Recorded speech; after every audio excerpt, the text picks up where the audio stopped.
Anyone and someone. ഇത് നമ്മൾ രണ്ട് കോണ്ടെക്സ്റ്റിലാണ് യൂസ് ചെയ്യുക. എനിവൺ ഒരു നെഗറ്റീവ് കോണ്ടെക്സ്റ്റിലും സംവൺ ഒരു പോസിറ്റീവ് കോണ്ടെക്സ്റ്റിലാണ് യൂസ് ചെയ്യുക. ഓക്കെ, എങ്ങനെയാണ്?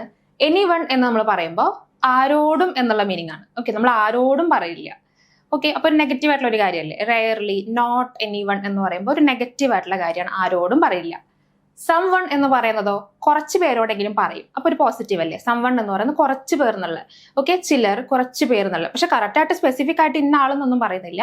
ആരോടോ കുറച്ച് പേരോട് പറയും എന്നുള്ളതാണ് സംവൺ. ആരോടും പറയില്ല എന്നുള്ളതാണ് എനിവൺ. ഓക്കെ, സോ എനിവൺ എന്ന് പറയുന്നത് നെഗറ്റീവ് ആണ്, സംവൺ എന്ന് പറയുന്നത് ഒരു പോസിറ്റീവ് സെൻസ് ആണ്. രണ്ടും ഡിഫറെന്റ് ആയിട്ടുള്ള കാര്യമാണ്. നമ്മൾ എനിവണ്ണും സംവണ്ണും നമുക്ക് മാറി മാറി സിനോണിംസ് ആയിട്ട് യൂസ് ചെയ്യാൻ പറ്റില്ല. രണ്ടും രണ്ട് കോണ്ടെക്സ്റ്റിൽ വരുന്ന വേർഡ്സ് ആണ്. ഓക്കെ, സോ ഇതുപോലുള്ള കൂടുതൽ വീഡിയോസിനായിട്ട് ചാനൽ ഫോളോ ചെയ്യുക. Thank you.